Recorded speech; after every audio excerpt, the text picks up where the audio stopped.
नमस्कार दोस्तों, मैं अभिनव वर्मा फिर आपके सामने एक नया अध्याय, नया वीडियो लेकर आपके सामने उपस्थित हूँ। तो हम हमेशा की तरह आज भी उपनिषद के कुछ श्लोक पढ़ेंगे और दो इंस्पायरिंग थॉट्स के ऊपर विचार करेंगे। तो शुरू करते हैं, देर किस बात की, चलिए।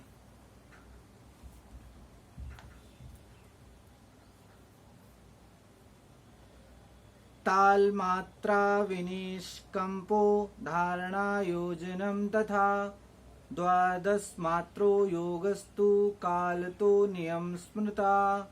योग अभ्यास की ये क्रिया ताल वृक्ष की भांति कुछ ही काल में फल प्रदान करने वाली है। इसका अभ्यास पहले से सुनिश्चित योजनानुसार ही करने योग्य है, अर्थात बीच में उसे घटाना, बढ़ाना या रोकना नहीं चाहिए। द्वादश मात्राओं की आवृत्ति भी समान समय में ही पूर्ण करनी चाहिए।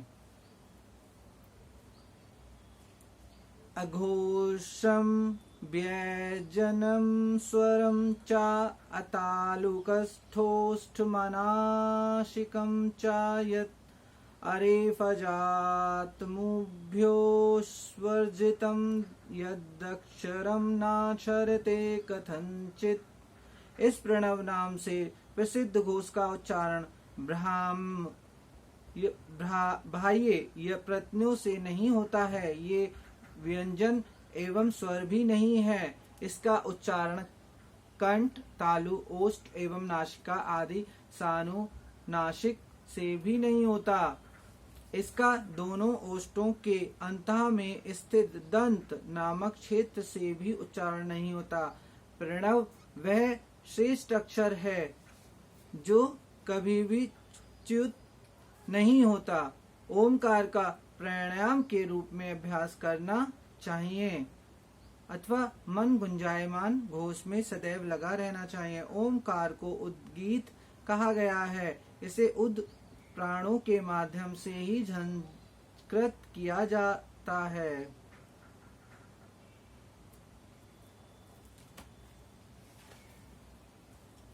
तो आज के दो श्लोक आपको क्या समझ आए, कैसे लगे और क्या आप इस पे विचार करते हैं, तो आप मुझे प्लीज शेयर कीजिए। तो आज के हम दो कौन से इंस्पायरिंग थॉट्स हैं उसके बारे में जानते हैं। चलिए शुरू करते हैं। अपनी आंखें बंद कीजिए।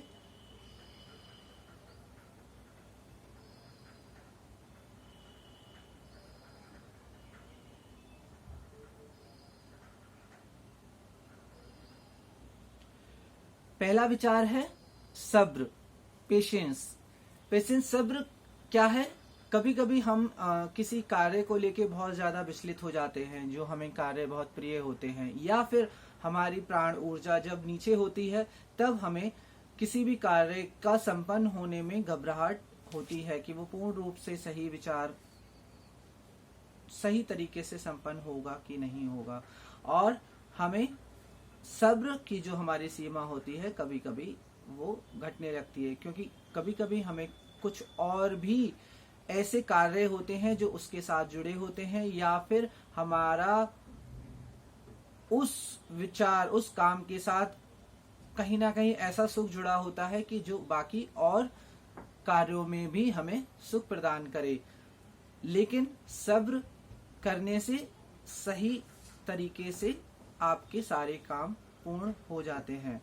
जब वो काम पूर्ण होता है तब हमको उस बात का, उस काम का समझ होती है कि हाँ, कि अब सब कुछ सही है। तो सब्र करने से सब कुछ ठीक हो जाता है और इसमें भगवान की मर्जी छुपी रहती है।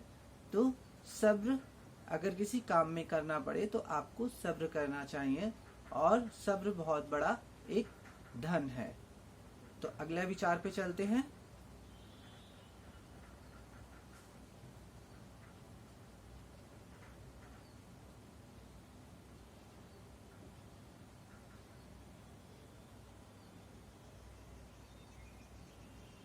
अगला विचार है क्रोध ना करें। क्रोध करने से क्या होता है? आपका विवेक नष्ट हो जाता है। विवेक नष्ट होने से आप सही विचार या सही निर्णय नहीं ले पाते हैं, या फिर जो आपके पॉजिटिव विचार भी होते हैं वो नष्ट हो जाते हैं। तो क्रोध एक स्वाभाविक क्रिया है, लेकिन अगर आप सही मायने में अपने आप को समझते हैं तो किसी भी बात पर क्रोध करने से कोई लाभ नहीं है। उसमें भगवान की इच्छा समझें और सब्र करें, जैसा मैंने पहले विचार में बताया। तो सब्र करने पे क्या होता है कि हमें समझ आता है कि हाँ, और जिस समय क्रोध आए उस समय हमें शांत रहना चाहिए, उस समय हमें कुछ और किसी कार्य में अपने आप को जोड़ लेना चाहिए और किसी और कार्य में रुचि दिखानी चाहिए और इंतजार सब्र करना चाहिए। तो क्रोध कहीं ना कहीं इंसान के विवेक को नष्ट करता है। विवेक नष्ट होने से हमारे जो पॉजिटिव सकारात्मक विचार होते हैं वो नष्ट होते हैं, और भी एक बड़ी लंबी प्रक्रिया के तहत हमारे कॉन्शियस माइंड में निगेटिव विचार आ जाते हैं और वो फिर हमारे मुख के द्वारा बाहर आने लगते हैं।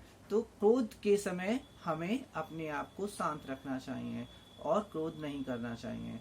तो आज के ये 2 विचार हैं, और मुझे खुशी होगी कि ये आपको अच्छे लगे होंगे। और फिर हम अब इस सीजन में देखिए और कितनी वीडियोस लाते हैं और कितना इसको आगे बढ़ाते हैं, या फिर अब हम एक नए सीजन के साथ नए तरीके से आपके सामने पेश होते हैं। तो इंतजार कीजिए और देखते रहिए।